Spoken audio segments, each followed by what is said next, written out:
Hi hello అండి, అందరికీ నమస్కారం. ఎలా ఉన్నారు అందరూ? So welcome to our channel. So ఈ వీడియో ఏంటి అంటే, ఇక్కడ నేను న్యూ మామ్స్ ఉంటారు కదా, వాళ్ళకి మిల్క్ ప్రొడ్యూసింగ్ కర్రీస్ అన్నమాట. ఎక్కువ పాలు పట్టే కూరలు చేస్తున్నాను. సో నేను ఏమేమి తిన్నాను పాలు ఎక్కువగా పట్టడానికి అనేది మీతో షేర్ చేస్తున్నాను అనమాట. సో ఈ వీడియో కొంతమంది కన్నా ఉపయోగపడుతుంది అని నేను షేర్ చేస్తున్నాను. సో ఈ వీడియో ఎవరైనా కొత్తగా చూస్తున్నట్టయితే ప్లీజ్ సబ్స్క్రైబ్ చేసుకోండి మన ఛానల్ని. అండ్ పక్కన బెల్ ఐకాన్ ఉంటుంది, దాన్ని ప్రెస్ చేయండి. ఇప్పుడు మొదటిగా ఫస్ట్ కర్రీ అనమాట, పాలక్ పన్నీర్ చేస్తున్నాను. కొంచెం ఆయిల్ యాడ్ చేసుకోండి, జీలకర్ర ఆవాలు యాడ్ చేసుకోండి. ఆ తర్వాత ఆనియన్స్ పచ్చిమిర్చి యాడ్ చేసి ఇలా మిక్స్ చేసేసుకోండి. అండ్ నెక్స్ట్ అలా మిక్స్ చేసిన తర్వాత ఇందులో కొంచెం కరివేపాకు యాడ్ చేసుకోండి. ఆనియన్స్ వచ్చి ఆప్షనల్ అనమాట, మీకు నచ్చితే యాడ్ చేసుకోండి ప్రతి కర్రీలో, లేదు అంటే స్కిప్ చేసేసేయండి. ఆ తర్వాత పసుపు 1 స్పూన్ యాడ్ చేసుకున్నాను, అలాగే సాల్ట్ కూడా యాడ్ చేసుకోండి. నెక్స్ట్ టమాటోస్ యాడ్ చేసుకుంటున్నాను.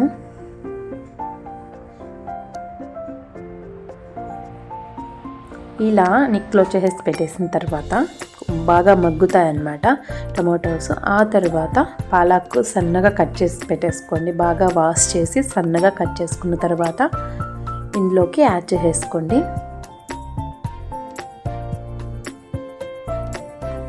సో అలా మిక్స్ చేసేసిన తర్వాత క్లోజ్ చేసేసుకోండి. ఇలా వాటర్ అనేది పైకి తేలుతుందనమాట.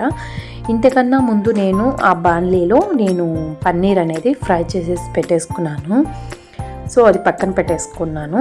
సో ఇందులో వచ్చేసి కొంచెం మనకి రుచికి సరిపడా కారం యాడ్ చేసుకోండి.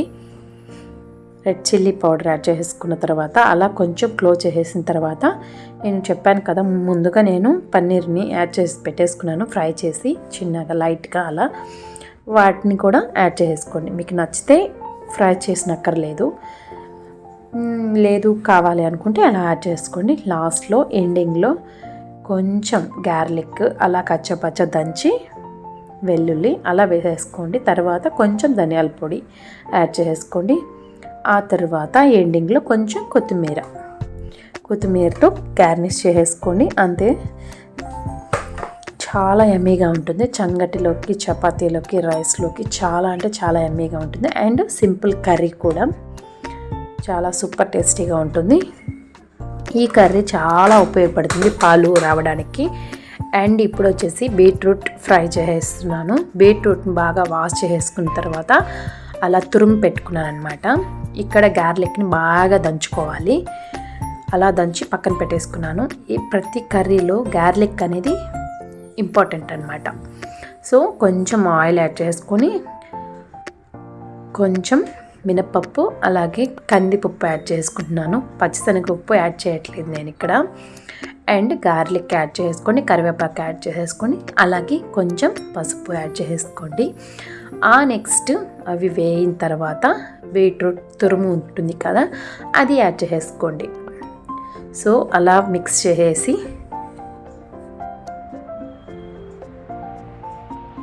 ఇందులోకి కొంచెం కారం యాడ్ చేసుకోండి లైట్గా.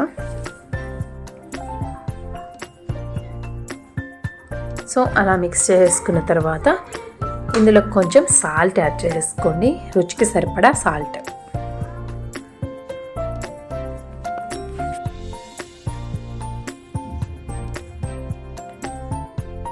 కొంచెం ధనియాల పొడి యాడ్ చేసుకోండి.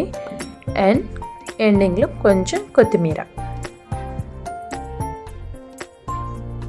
So simple beetroot fry ready అయిపోయింది. ఇప్పుడు వచ్చేసి వెల్లుల్లి కారం యాడ్ చేసుకుంటున్నాను. వెల్లుల్లి రెబ్బలు మనకు తగినన్ని తీసుకోవాలి. అలాగే ఆనియన్స్ కావాలంటే యాడ్ చేసుకోండి, లేదంటే స్కిప్ చేసేసుకోవచ్చు. నేను ఇక్కడ కావాలని యాడ్ చేసుకున్నాను.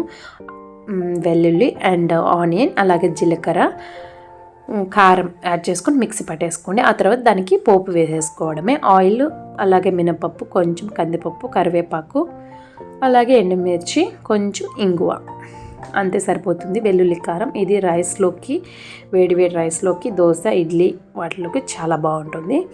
మార్నింగ్ టిఫిన్స్లోకి చాలా అంటే చాలా బాగుంటుంది అనమాట. సో ఒకసారి ట్రై చేయండి.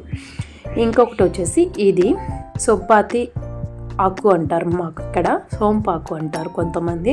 సో దాన్ని ఫ్రై చేసేస్తున్నాను. ఇక్కడ ధనియాలు కొన్ని తీసుకున్నాను, అలాగే ఎండుమిర్చి, అలాగే పల్లీలు కొన్ని ఫ్రై చేసుకున్నవి, అలాగే వెల్లుల్లి. సో వాటిని మిక్సీ పట్టేసుకొని పక్కన పెట్టేసుకోండి. వెండి కొబ్బరి కూడా యాడ్ చేసుకోండి అందులో. సో ఇక్కడ కొంచెం కందిపప్పు ఫ్రై చేసుకొని లైట్గా ఇలా బాయిల్ చేసుకోవాలి. 70% వాటిని బాయిల్ చేసుకొని పక్కన పెట్టేసుకోవాలి. సో ఇక్కడ కొంచెం ఆయిల్ యాడ్ చేసుకొని జీలకర్ర, ఆవాలు, మినపప్పు అవి యాడ్ చేసుకున్నాను. నెక్స్ట్ ఆనియన్స్, అలాగే ఎండుమిర్చి యాడ్ చేసుకోండి. నెక్స్ట్ కరివేపాకు, అలాగే గార్లిక్. మనకి గార్లిక్ చాలా ఇంపార్టెంట్ అనమాట. మనకి పాలు ఎక్కువ పట్టడానికి గార్లిక్ అనేది చాలా ఉపయోగపడుతుంది. సో వాటిని కూడా యాడ్ చేసుకొని ఫ్రై చేసుకున్న తర్వాత కొంచెం పసుపు యాడ్ చేసుకోండి.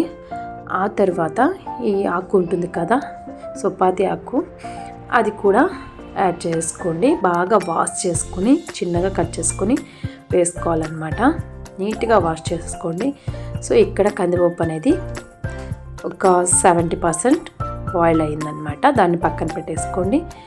ఇక్కడ మనకి సొప్పాతి ఆకు కొంచెం బాయిల్ అవుతుందన్నమాట. అందులోకి మనకి సరిపడా సాల్ట్ యాడ్ చేసుకోవాలి. నెక్స్ట్ మనం ముందుగా ప్రిపేర్ చేసి పెట్టుకున్న పౌడర్ ఉంది కదా, ఆ పౌడర్ని యాడ్ చేసుకోవాలి, కారం పౌడరు. అండ్ అది వేసి ఫ్రై చేసేసిన తర్వాత కందిపప్పు యాడ్ చేసుకోండి. వాటర్ ఏమీ లేకుండా చూసుకుని యాడ్ చేసుకోవాలన్నమాట. సో ప్రిపేర్ అయిపోయినట్టే. ఇది చాలా అంటే చాలా యమ్మీగా ఉంటుంది. ఒకసారి మీరు ట్రై చేయండి, చాలా ఇంపార్టెంట్ అది. అండ్ ఇక్కడ వచ్చేసి నేను కాకరకాయ ఫ్రై చేస్తున్నాను. ఆయిల్ యాడ్ చేసుకున్నాను, పోపు దినుసులు యాడ్ చేసుకున్నాను, అలాగే ఆనియన్, ఎండుమిర్చి, కరివేపాకు, అలాగే కొంచెం పసుపు. సో వీటన్నిటిని కామన్ అనమాట. అవి యాడ్ చేసుకున్న తర్వాత మోస్ట్ ఇంపార్టెంట్, కాకరకాయ కూడా చాలా బాగా పాలు పడతాయి. నేను చాలా బాగా ఎక్కువ తిన్నాను, పాలు మాత్రం చాలా బాగా ఇంప్రూవ్ అయ్యాయి అన్నమాట. ఈ కర్రీస్ అన్నింటికి చాలా బాగా వస్తాయన్నమాట. సో ఒకసారి మీరు ట్రై చేయండి. ఆ తర్వాత మనం కాకరకాయ యాడ్ చేసుకున్న తర్వాత బాగా మిక్స్ చేసేసిన తర్వాత ఫ్రై అవుతాయి అన్నమాట. కొంచెం ఆ కర్రీలోకి వచ్చిన తర్వాత సాల్ట్ యాడ్ చేసుకోండి. నెక్స్ట్ కారం కూడా యాడ్ చేసుకోండి. కారం, పసుపు యాజ్ యూజువల్. సో ఇది ఇందాక పప్పుల పొడి చూపించాను కదా కారం, దాన్ని యాడ్ చేసుకోండి లాస్ట్లో, ఎండింగ్లో. ఆ తర్వాత కొంచెం కొత్తిమీర ఇష్టం ఉంటే యాడ్ చేసుకోండి, లేదంటే స్కిప్ చేసేసేయండి. అంతేనండి.